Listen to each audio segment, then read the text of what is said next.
So there's no NXT review this week. Now, Spaz, why isn't there an NXT review this week? Well, let me tell you something, brother. NXT this week was a recap show. NXT was recaps of all the matches from NXT TakeOver and the match that was too boring to put on the card, Apollo Crews versus Elias Samson. So I could tell you about a bunch of stuff that you already know from TakeOver, and I could tell you that all the competitors in their respective matches said some very predictable things afterwards, but I'm not going to do that. Instead, I'm going to talk about SmackDown, which was a lot more fun, and yeah, my boy The Miz is still the Intercontinental Champion. Oh, yes.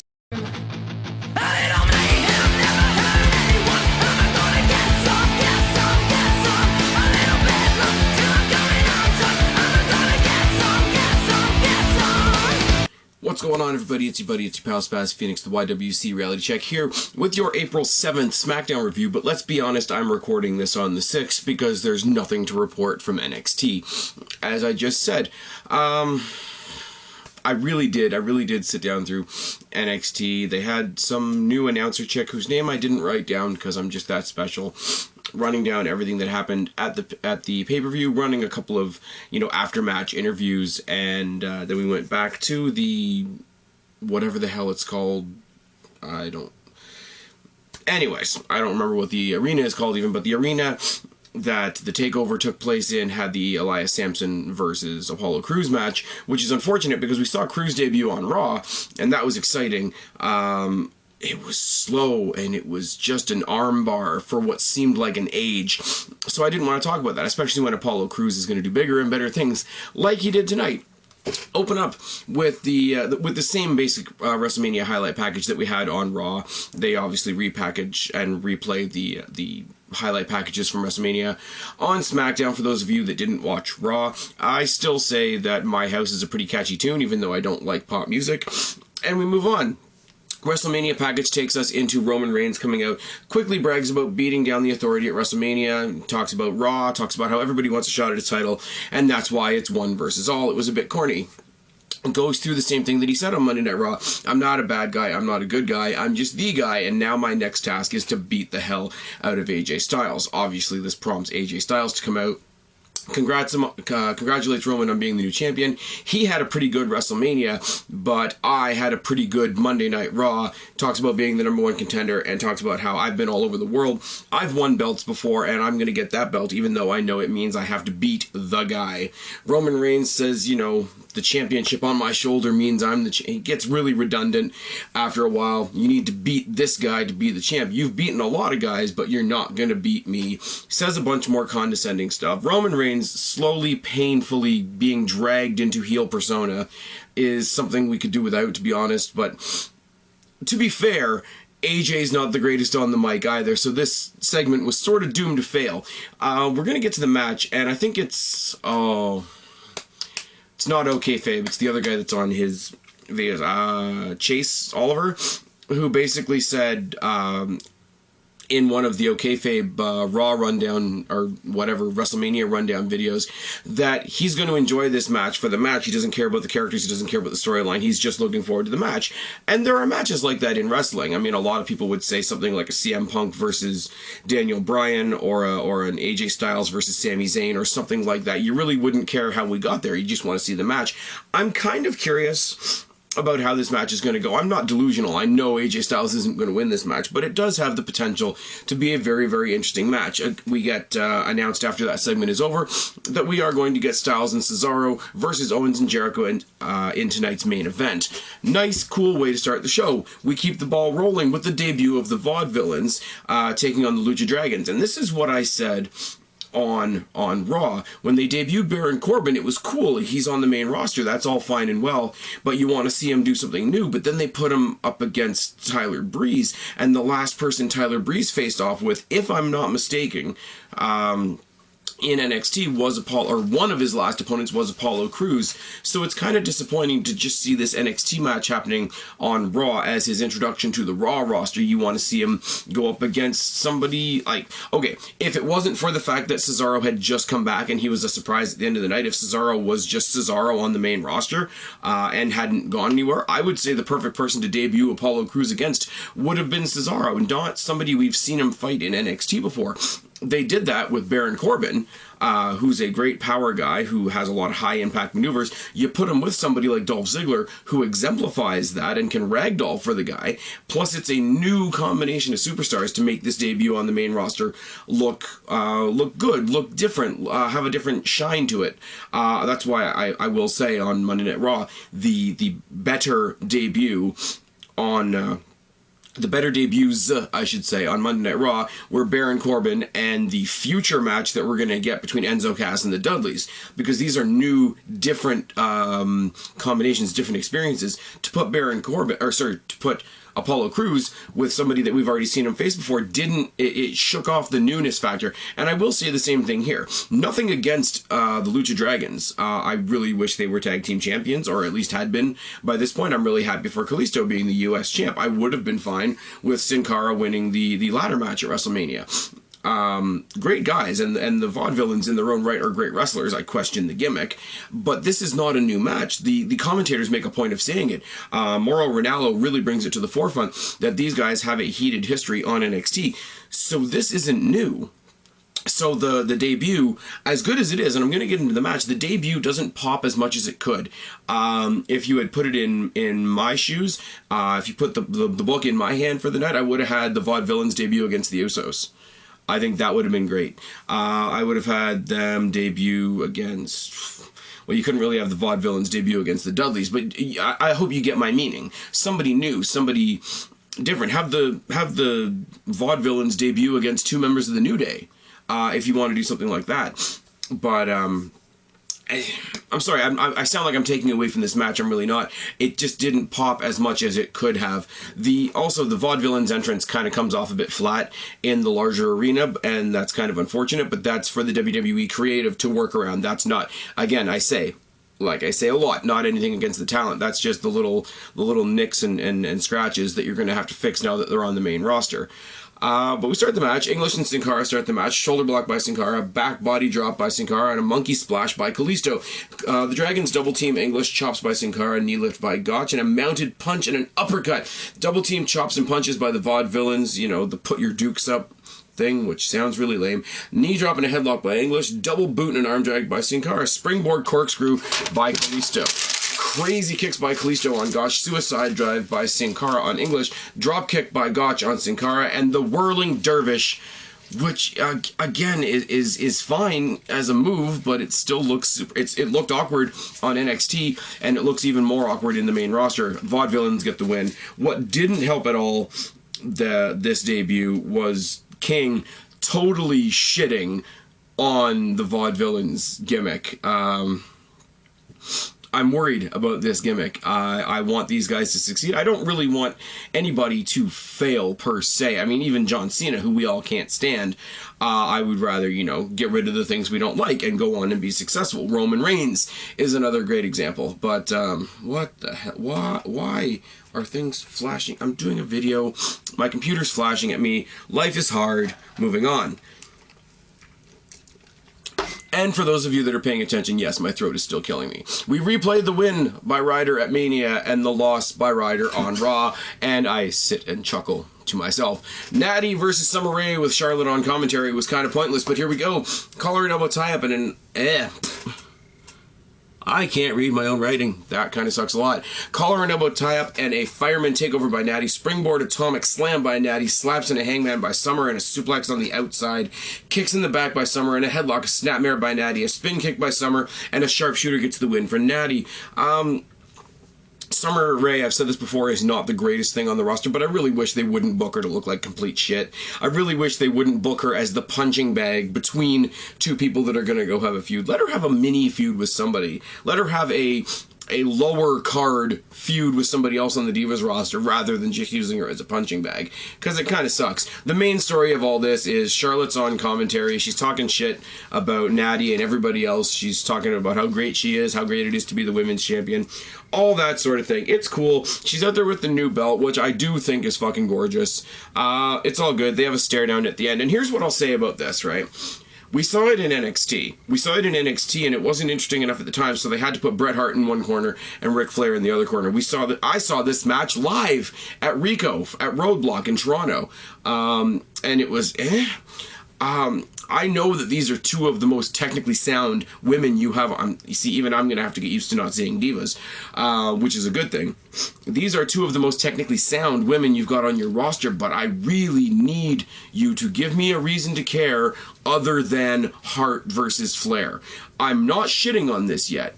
I am saying, I'm giving WWE the opportunity here. I'm saying, not that WWE is listening to me, obviously, but I am saying, WWE, please give me a reason to care. I want to care about this match because I do respect what these women can do in the ring, but I need to care. And there's a whole lot more interesting characters on the roster than these two. If you're not going to give me those, give me something here that explains why you didn't give me those. Unless they're going to go do something cooler, but that's another thing for another day. We see a replay of the Fatal 4-Way match from Raw and AJ getting his win. And then, because, you know, these video packages are in reverse order, we did the Miz and Ryder stuff a couple segments ago. But we get Miz versus Ryder 2, the rematch for Zack Ryder's lost Intercontinental Championship. Maryse comes out, introduces herself, introduces the Miz. It's cool. I said, as a joke on Twitter, here we have it, folks. The new Savage and Elizabeth in my boy The Miz and his girl Maryse. It's good. It's good. I'm a dick. I'm waiting for the hate down in the comment section below. Hard collar and elbow type to start the match, and a backbreaker by The Miz. Pinning reversal sequence and a flapjack by Ryder. Miz chops the throat and hits him with a kitchen sink. Ryder tosses Miz out and then tosses him into the guardrail, showing some aggression that we do not usually see from Zack Ryder, one half of the Bromans. That's TNA. That's a show I don't watch anymore. The Hype Bros. There we go. As we go to commercial break, both men trade headbutts as we come back from commercial break, and a slam by The Miz, crossface by The Miz, jawjacker by Ryder, neckbreaker by The Miz, and some mounted punches for the fun of it. Back to the crossface and another kitchen sink. Neckbreaker by Ryder. Top rope something by Ryder. Gets countered into a sit-out powerbomb by The Miz, which does look good, you have to admit, even if you're not a fan of The Miz. A springboard something by Ryder, and Ryder eats Miz's knees like they are lunch. From the knees, DDT by The Miz. Boot by The Miz. Skull fucking finale by The Miz. And my boy The Miz is still your five-time Intercontinental Champion with the belt on one shoulder, with Maryse on the other shoulder. It's a good time to be The Miz. Oh, and fuck yes. Apollo Crews is up next. Like I said, didn't want to talk about NXT because this was better. Apollo Crews takes on Curtis Axel, who cheats to lose a game, a 4-man game of rock, paper, scissors with his teammates because Axe beats Scissors, apparently. So Curtis Axel is going to take on Apollo Crews. Axel bails to start, and the Social Outcasts do their train around the ring. When Axel gets back in the ring, Crews tosses him out of the ring. Corner spears by Crews and a mounted 10-punch, clothesline by Axel and a mudhole stomp and a dropkick. Axel rides a headlock, which Crews breaks almost immediately and hits a dropkick of his own. Standing moonsault and another dropkick by Crews. The toss powerbomb gets him the win. Quick, short, to the point, just enough to not be a squash, and Apollo Crews is already a fucking beast on the main roster in his first week. We replay the Andre the Giant Memorial Battle Royal. We replay Corbin destroying Ziggler on Raw. We see what we think is going to be a backstage segment, backstage interview with Baron Corbin, where all he really says is the end of days isn't coming, the end of days is here. Talks about leaving a dent in the floor the shape of Dolph Ziggler's head, which makes me smile. We replay the women's match from WrestleMania, which again seems really out of place because Charlotte was like 5-6 segments ago. Becky Lynch has an interview backstage where she's interrupted by Emma. Emma mocks her for the black eye and the stitches that she has under her eye. She tells Emma that she's going to give her black eye of her own if she doesn't shut up. I'm assuming we're going to get Becky Lynch versus Emma on Raw on Monday, which doesn't hurt my feelings at all. Raw in LA is shaping up to be interesting. We've got Emma versus Becky, potentially, and Dr. Phil for reasons. Dean Ambrose versus Tyler Breeze is about as funny as it sounds. Boot and a mudhole stomp by Ambrose and some corner chops. A quick enziguri by Breeze and a mudhole stomp of his own. Drop kick by Breeze. Rebound clothesline by Ambrose. Dirty deeds and Ambrose gets the win. Not particularly as exuberant as Dean Ambrose usually is, which is one of two things. Either he's still broken on the inside from Brock Lesnar, or he's, ramping up the intensity, whatever they want to build up. Ambrose is turning over a new leaf. Mauro Ranallo does a really good job in the 30 seconds that this match takes, speculating on what newer, darker, deeper realms of Ambrose's psyche are we going to see next. That type of thing, which is good. Ambrose is leaving as the fireworks go off, and he has a stare down with Chris Jericho as Chris Jericho's coming out for the main event. That isn't really a stare down. He kind of stands to the side of Jericho, giving him a really, really cocky, dirty look that only Dean Ambrose can give. Jericho, as only Jericho can do, refuses to acknowledge that he fucking exists.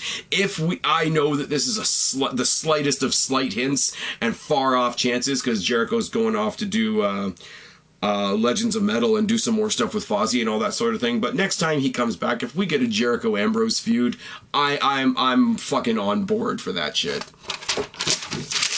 Jericho and Owens, speaking of Jericho, versus Styles and Cesaro is your main event. And I took minimal notes for this match because this match was actually a lot of fun. Jericho, I'm a big fan of. Owens and Styles are as popular as can be right now, and the return of Cesaro is one of the most popular moves in the company right now. So this is going to be a good main event. For those of you that say nothing good ever happens on SmackDown, you can have one of those. And we move on. Jericho and Styles collar and elbow tie up to start. Drop kick by Styles. Top rope axe handle by Cesaro. And a slam. Double foot stomp by Cesaro. Followed up by a knee drop by Styles. Both on Jericho. Both look very painful. And Jericho sells them like he does because he's Jericho and that's what he does. We go to commercial break. We come back. Cesaro works on the arm of Jericho. Cesaro and Owens have an uppercut battle, which just makes me smile. Uppercut train on Jericho and Owens. Jericho tosses Cesaro. Jericho tosses Cesaro out of the ring. Owens catches him on the outside of the ring and throws him into the desk. The immediate teamwork between both of these teams is fucking great. The way that Jericho and Owens, they don't just tag each other. They got the smile, the wink, and the nod. They are even the tagging they do is arrogant. Everything's a high five. Everything's a jumping high five. The arrogance dripping off the two of these guys, especially when they're working off of each other as a team. Fucking great. If Jericho and Owens was a tag team, I wouldn't mind that either. Slingshot splash by Jericho. Mudhole by Jericho and Owens. Clothesline by Owens and a front face lock. Snapmare vertical. Sorry, not a snapmare. A snap vertical suplex by Jericho, and he follows that up with a seated abdominal stretch. Toss uppercut by Cesaro on Jericho. Cannonball by Owens misses. Corner splash by Styles. Facebuster elbow drops. Super kick by Owens. Pele by Styles. AJ Styles has a hair trigger on the Pele. A super kick to Styles almost immediately triggers a Pele, which is kind of fun. And most people will say, "Oh, it makes the match really, really predictable." But it's like, okay, but it's one of those things in the match where you just super kicked Styles. We know what you're getting now. I like it. It's good. The package side slam by Owens gets a boo. Every time he teases the package pile driver, he's going to get booed. But at the same time, he's a heel, and that's what he's there to do. So it works, except it doesn't, except it does, except the people that legitimately want to see the package pile driver are just getting pissed, and that's a little bit of X-Pac heat for Kevin Owens, along with the legitimate heat he gets for being a great heel. It's all said and done right there, though, because Sami Zayn shows up on the ramp along with the 10 referees that can't hold him back. Yeah, the 10 referees that can't hold back an injured Sami Zayn, who, no offense to the guy, because he's fantastic, but isn't a big guy. You really make your referees look like bitches with a move like that. The distraction is enough for Styles to get a quick roll-up for his team. Styles and Cesaro get the win, and we go off air with Zayn and Owens brawling and Zayn eating the steps at the side of the ring and looking like he's in a fucking heap, which for Sami Zayn is... Sami Zayn's good at getting his ass kicked and getting sympathy. He is our new gen Daniel Bryan, and I'm completely okay with that. This SmackDown, guys, was a lot of fun. Not a whole lot got done. I mean, we know at least 2 of the title matches that we're going to see going forward into Payback. I still want to know what the fuck happened to Extreme Rules, but that's just me. We're going to get Charlotte versus Natty. We're going to get Roman versus AJ. Those are some pretty good building blocks to build Payback on. I will say it like I always do. For those of you that think nothing good ever happens on SmackDown, check out a show like this. I think you will find you're a tad wrong on that one. Anyways, I've been Spaz, your YWC Reality Check. Subscribe up there, talk down there, start a conversation, keep all these conversations going. Don't be a stranger. I'll talk to each and every last one of you later. But for right now, I'm tagging out. Bye.